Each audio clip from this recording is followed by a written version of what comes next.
librarian from the Disc world. He's my friend because we are both not grumpy. Okay, I'm Professor Martin McKinnon. I'm from the University of Greenwich, which is in London. And I'm going to talk a bit about creativity and entrepreneurship. As Marianne has said, we have a project which is called CCD FLite, and the CCD element of that is called concurrent design. My colleague Berlia will talk to you about the concurrent design aspects and so forth. The target is development of entrepreneurships, particularly with a focus on ICT, information and communication technologies. So it's the industries that we are focused into. But the starting point is to think about, okay, if we're going to start companies, we're going to encourage people to start new businesses and so forth, we need them to be creative. And we need them to think about how to start businesses. So this first thing to say is, okay, are you creative? You're allowed to speak to me, it's okay. You know, join hands, contact the living, all that sort of thing. Are you creative? Yes. Yes, no, maybe. Why not? Generally, when you ask people this, they get carried away with thinking about creativity. Oh, that's the arts, isn't it? So it'll be that sort of thing. That's creative, isn't it? That's a painting. Or perhaps that one. There you go, another painting. Famous art, wonderful stuff. So these are the creative people. But what about that? Is that creative?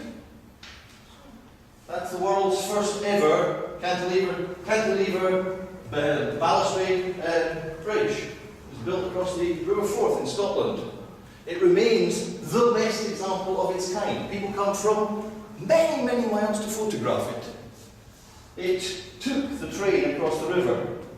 Or this one, the world's first ever suspension bridge, right, over the Clifton Gorge between Wales and England. Again, made the possibility of modern transport feasible because you didn't have to go miles around. Suddenly you have a far greater ability to move around. Or how about that? That's the SS Great Britain. That's the world's first metal boat. Up until then, all boats were made out of wood. This guy came up with the idea, we'll build it out of metal. And they said, no, you kill everybody, it'll sink. He built the biggest ship ever built. It didn't sink. It was creative. He was challenging the ideas. He was changing the world around him. How about this? Or are we getting silly now? Space travel. Think that's creative? Think people came up with this idea weren't creative? Just a good way of burning off a lot of fuel, maybe. Okay? Or no, we'll come back to the thing. This is creative, isn't it? That's creative. That's what creative is all about. Films. Yes. The big thing about films, of course, is some massive technology to enable you to actually get a film, to view a film, all the rest of it.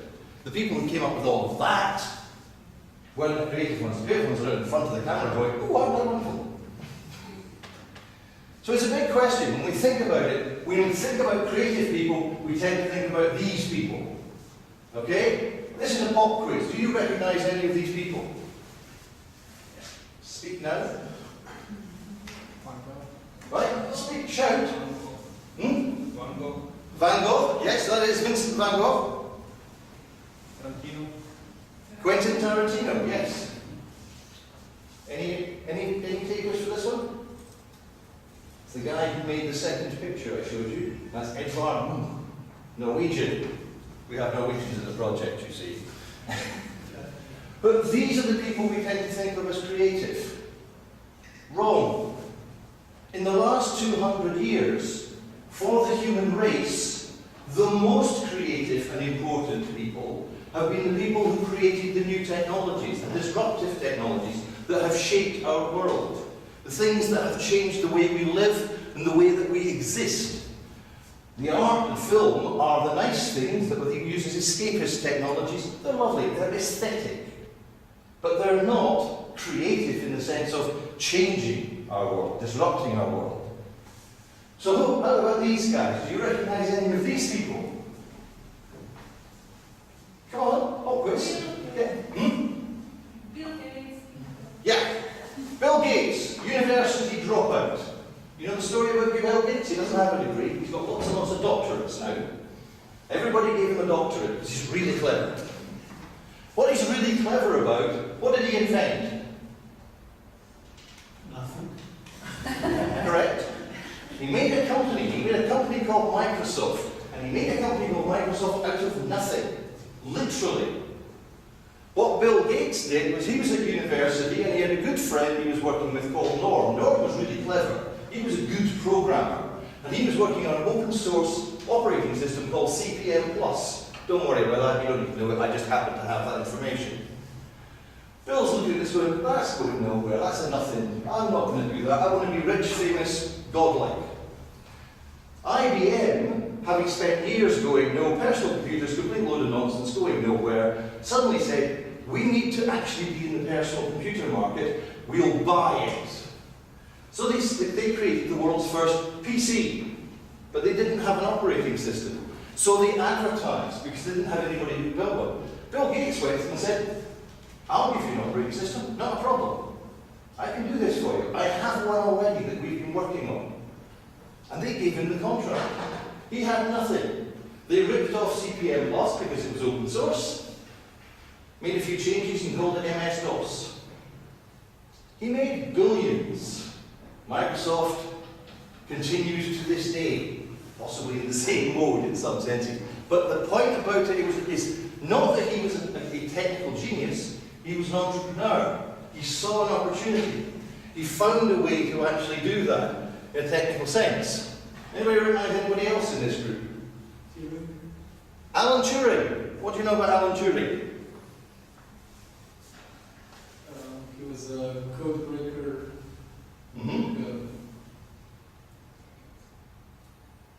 Okay, Alan Turing is a mathematician, university mathematician. He's also sadly gay, which resulted in him killing himself because of the laws in the UK. A very nasty and unpleasant end. But the important thing about Alan Turing was he actually invented the modern model of code breaking. At the time that he got involved with the Bletchley Park group, when they were trying to crack the Enigma codes that the Germans had developed, they had already got a sequence of codes through from those who had actually captured the machines for the initial break. But the Germans then built a better machine, which he, with a team, figured out a new model of cipher analysis, completely unheard of up until that time, and were able to crack that. They reckon that that shortened the war by between 4 and 5 years, because the Allies were able to particularly stop the major development of the Germans' weapon, the V2, the rockets that they were using, which had a transcontinental range. So, really, really important guy, but disruptive because he moved from within a known model and created something brand new. Really, really changed the way that we think. Anybody else in here you recognise? Steve Jobs. Steve Jobs. Okay, what's Steve Jobs? What did he invent? Well, there's a thing called the iPhone, the iPod, the iPad. In fact, he developed Apple Macintosh with Steve Wozniak. The big thing about Jobs is he's a designer. He wasn't interested particularly in the technology. In fact, if you look at the technologies in most Apple products, they're not cutting-edge, state-of-the-art, really, really changing the world. But the design is associated with taking computing out of the realm of the technology and putting it into the realm of the user. The big thing that Jobs did was invented products that people wanted to use even if they didn't know they wanted them. How many people knew they wanted an iPad? But he came up with it. Massive entrepreneur, big changer, right? World changing in what he did. So the other guys here, I'll save you some time now, okay?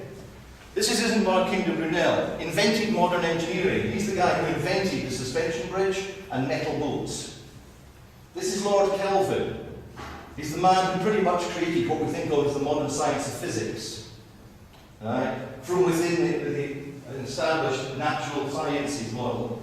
And that guy you should all know, but I guarantee none of you do. He invented something that every one of you use every day. It's Doug Engelbart. He invented the mouse. Nobody knew they needed a mouse until he came up with it. But they knew they needed a better way of dealing with computers accessing computers. Now the point about this is these guys are coming up with ideas or changing the world or disrupting what we think of by the way they're going about business. And by the way, it's not just the guys, before I get accused of anything else, these are the gals. You know any of these?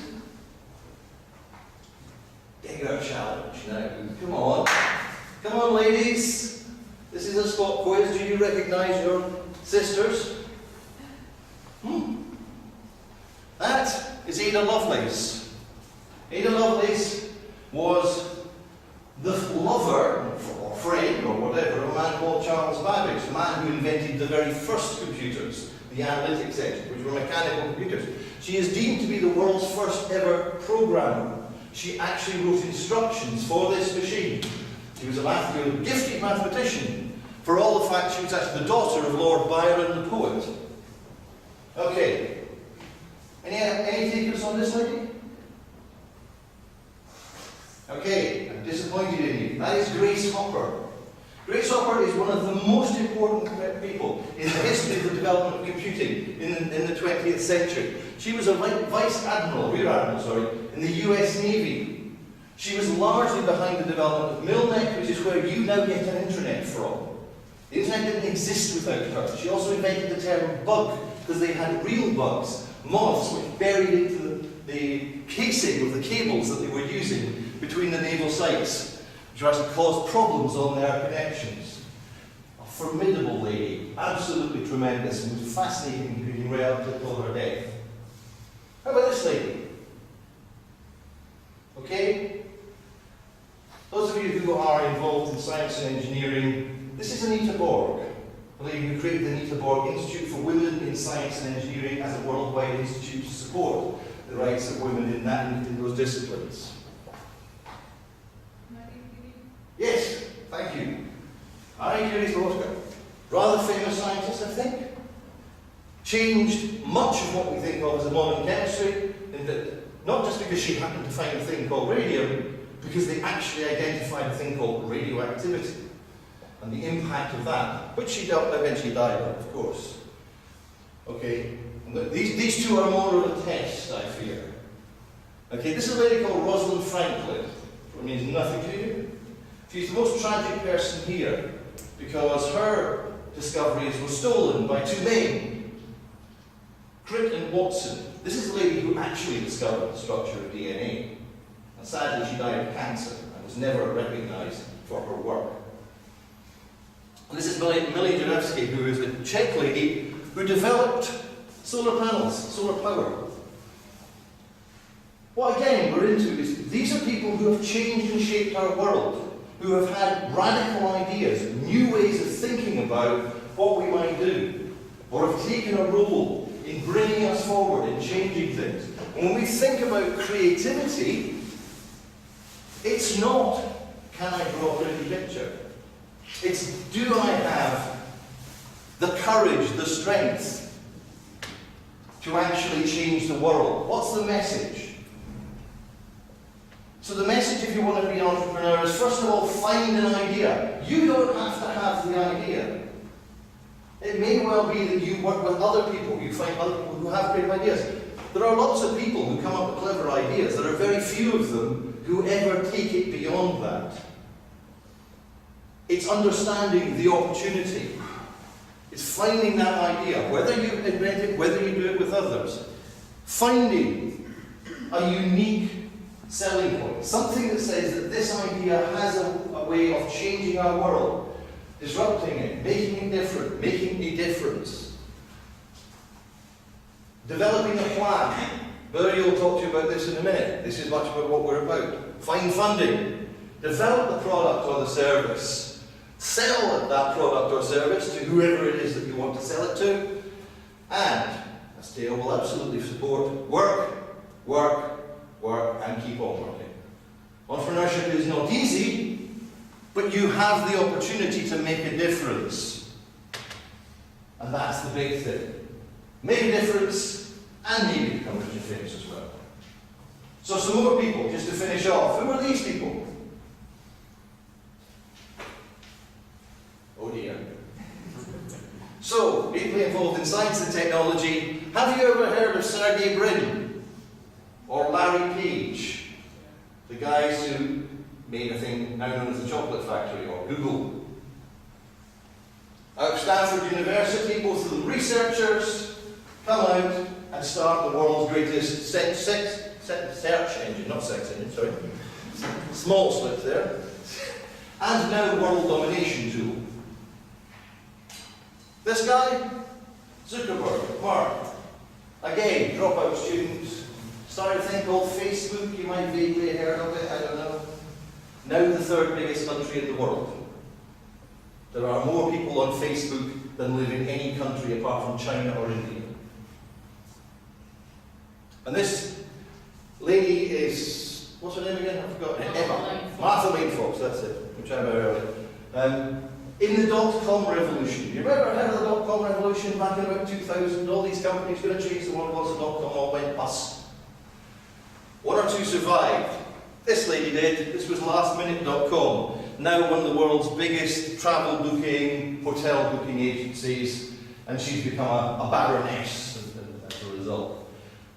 So the opportunity exists for anybody. Martha Lane Fox, no background at all in the discipline, came in, saw a good idea, got going. Sergey and Larry, research scientists, now two of the richest people in the world. And your man with Facebook, yeah, he's doing pretty badly. What can I say? But the point about it is, if you think about Google and Facebook, do any of you ever use those tools? At all? Or perhaps daily? Your world is changed by entrepreneurs. So the big task in this is about identifying how do we help people to become entrepreneurs? At which point, my colleague Börje will explain everything. Thank you.